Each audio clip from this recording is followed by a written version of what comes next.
Hello, hello. So, morning class. Good day sa inyo.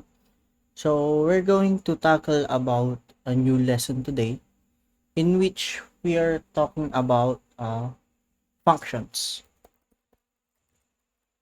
So, we're going to talk about functions in Python. So, ano nga ba ang function? So, a function is like a small machine that you can build once and use over and over. Or it's like a code that is wrapped and then you can use it many times in your code base. So, ano nga ba yung use nito? So, first of all, you can avoid repetition sa code. So, we don't want to be typing or writing code na paulit-ulit. So, number one, avoid repetition. Ayun yung pinaka-use ng function. Pangalawa, magiging easy to manage yung code natin. Say for example, nakapagsulat tayo sa isang function and then yun na yung ginagamit nating or tinatawag natin sa program natin. Then kuwari may issue dun sa certain functionality na kinode natin, madali natin siyang ma-identify kasi nakarap siya sa isang function. And then yun nga, pangatlo is reusability. Since si function, pwede nating siyang i-reuse over and over sa program natin. So, start tayo. Paano nga ba ang syntax ng isang function sa Python? So, ito yung syntax ni Python. So, pare, meron tayo ditong keyword na def. So, si def, meaning definition or define, nagde-define tayo ng function sa Python. So, def, and then, yung function name natin. So, si function name, para lang din siyang variable name, pero, on a function. Halimbawa, meron tayong greet na function. So, mostly, guys, pag nagne-name tayo ng function, we are using a verb or an action word na nagde-define kung ano yung ginagawa ng certain function natin. So, in this case, we're going to use greet. And then, we will use open and close parenthesis. And then, a semicolon. After that, ito yung initial na syntax ng ating function. And under that, of course, maglalagay tayo ng tab to indicate ano nga ba yung code under our function. So, yung block of code na under ng ating function. So, for example, dito, meron tayong print hello world. So, may function tayong greet and then meron tayong nasa sa loob niya which is a print statement. So, si print statement under siya ni greet. Now, paano nga ba natin gagamitin si function? So, we could call the function in our program. Paano nga ba natin gagawin tong function call? So, itatype lang natin yung function name natin, which is greet. And then, we will use open and close parenthesis. So, now, we are going to run this Python file. And then, makikita natin, ayun, lumabas si hello world. Pero kung mapapansin natin, tanggalin natin si greet. Kuwari, naglagay lang tayo ng function dyan and hindi natin tinawag. Ano nga ba ang mangyayari? So, ayun, nag-run yung program natin, pero wala siyang in-output kahit na may print hello world dito. Kasi, hindi natin tinawag si greet na nandito. So, magra-run lang yung nasa loob ni function or yung mga block of codes na nasa loob niya if ever tinawag na natin yung function natin or kinol natin siya sa program natin. Tandaan, magra-run lang siya kapag pag tinawag natin yung function name natin. So, for example, ayan, naglagay tayo dito ng greet. And then, inulit-ulit natin, tinawag ulit natin si greet. Diba? Kung mapapansin nyo, dalawang greet yan. Ano kayang magiging result? So, pag di-run natin yan, mapapansin natin, may dalawang hello world. Diba? So, parang, on this first function, tinawag niya, print, okay, ano ba ginagawa ni greet? Diba nagpiprint siya ng hello world? So, ito yung una niyang pinrint. And then, tinawag ulit natin siya. So, nagprint ulit siya ng hello world. And, we did only write this print statement once. Pero, nagawa natin na palabasin ng dalawang beses yung hello world. So, that makes our greet function reusable. Nare-reuse natin siya, na-avoid natin yung dalawang beses na nagpag-print ng hello world by using function. And of course, halimbawa, may gusto tayong palitan dito sa print statement na to. Halimbawa, gusto kong tanggalin yung exclamation point na yan. Mapapansin nyo, nag-update din dito. Dalawang hello world na walang exclamation point. Kasi dito natin na-update mismo sa function na to. Kasi yung print statement na yun is under that function, which is greet. So, yun yung pinaka-basic example ng isang function. Pero, marami pa tayong pwedeng gawin kay function. Pwede tayong mag-pass ng parameter sa kanya. Pag sinabi nating parameters,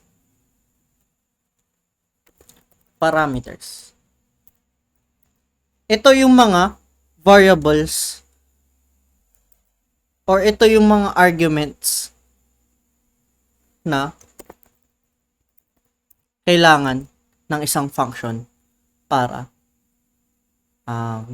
or specification ng function na maaari nating kunin sa isang variables. So, for example, si greet, pwede natin siyang lagyan ng parameter na name. And then, yan, pwede natin siyang lagyan ng parameter na name. So, ano nga ba yung nilagay natin ditong parameter na name? So, itong parameter na name na to, pwede natin gamitin as an argument. Pag sinabi nating argument, guys, yun na yung variable na ginagamit natin under the function. And then, yung mga nakalista dito are the parameter. Ayan, no? Parameter. So, meron na tayong name dito na variable na kinukuha natin or kukunin natin sa user. Then, pwede natin siyang i-plus dito. Name. Ayan. Kung mapapansin nyo, si greet, tumatanggap na ng parameter ngayon na name. So, now, i-update natin tong greet function natin dito. Kasi, mapapansin nyo, def greet, tapos ayan, name, any.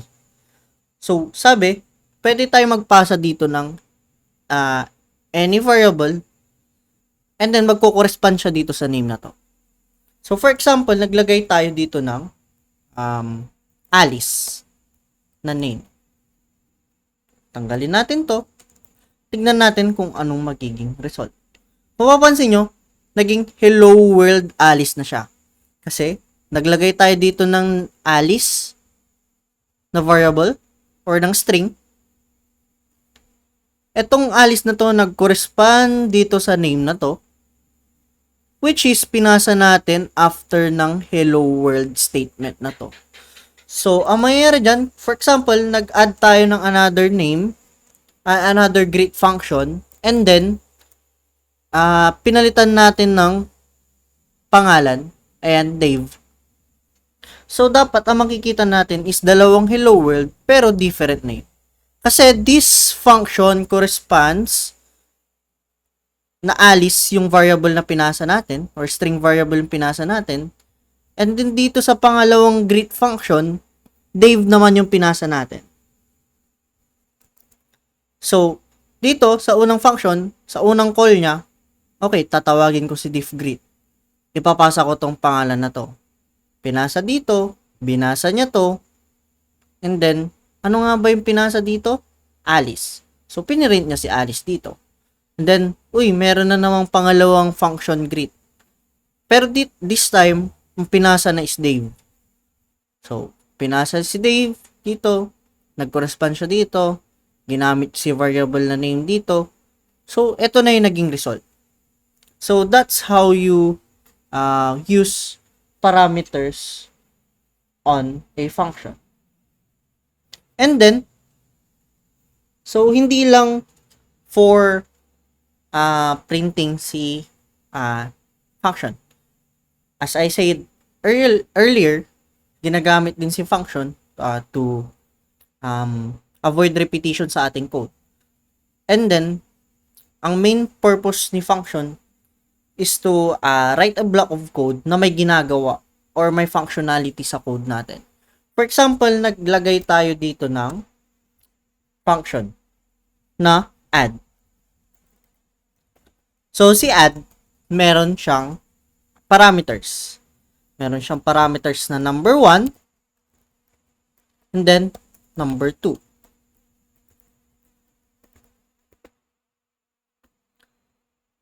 Ngayon, gusto kong gawin is kapag tinawag ko si function is magre-return siya ng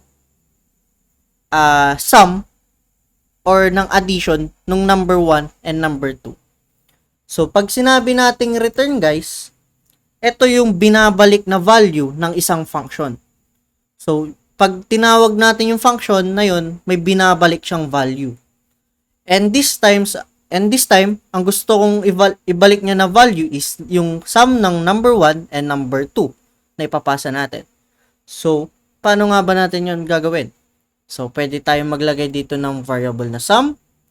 I-store natin sa sum variable yung number 1 plus number 2. And then, i-return natin si sum. So, paano na nga ba natin siya gagamitin? For example, meron tayong another variable outside ng ating function. Meron tayong variable dito na addition sum. Ayan. And then, gagamitin na natin si add. Pare, meron tayong add. Tatawagin natin si add na function. And si add na function, tumatanggap ulit siya ng dalawang parameter, which is number 1 and number 2. So, number 1, nabawa, naglagay tayo ng 10, comma, and then ano yung number 2 natin? So, for example, maglagay tayo ng 5. And then, kung mapapansin nyo, ina-assign natin siya kay addition sum. So, ibig sabihin, kung ano yung nire-return nito, kung ano yung binabalik na value niya, which is, ang binabalik niya is yung sum, or yung sum nung dalawang number, which is number 1 and number 2. So, kung ano yung binabalik niya dito, ina-assign lang natin dito kay addition sum na to. So, ang mangyayari dyan, kapag pinrint na natin si addition sum, so dapat makakakita tayo ng number 15. Which is, nakita nga natin dito. What if hindi ko siya in-store sa ganyan? Ganyan lang.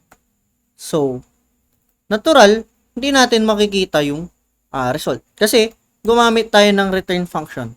Ibig sabihin, binabalik, itong function natin na to, nagbabalik siya ng isang value. Yun yung use ng may return. Babalik siya ng value. Pero pag pinrint naman natin, of course, di ba may binabalik nga siyang value. Pag pinrint natin yung function na yun, at kinol natin, makikita natin yung sum na yun.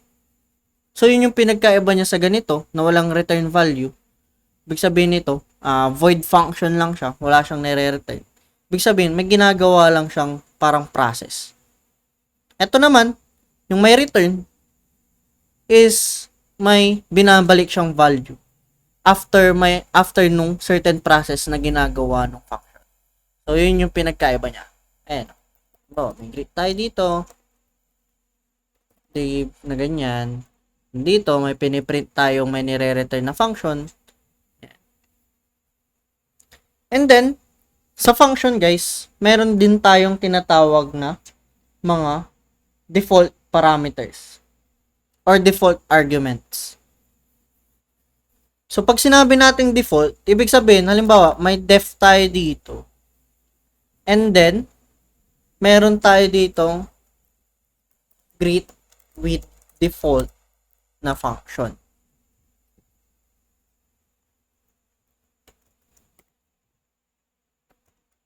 Ayan. So, may greet with default tayo na function dito. And then, meron tayong name. And then, paano nga ba mag-initialize ng default na parameter or default na argument sa function sa Python? Or default na argument. Ayan. So, gagamit lang tayo ng equal sign. Dito, lalagyan na natin siya ng default na value. For example, default. Ayan. So, si name is my default na value. Ayan o. Makikita nyo. Def greet, tapos si name, may string na default na value. So, ibig sabihin, ayan, print hello and then plus name. So, pag tinawag natin si greet with default, ayan, pag hindi tayo naglagay ng, di ba may name tayong parameter dito. So, dapat lalagyan din natin siya ng name na parameter. Kasi, yun yung nire-require niya eh. So, pag hindi tayo naglagay, okay lang. Since meron siyang default, which is yung default na string na nilagay natin, true equal sign, and then kung ano yung magiging default value niya.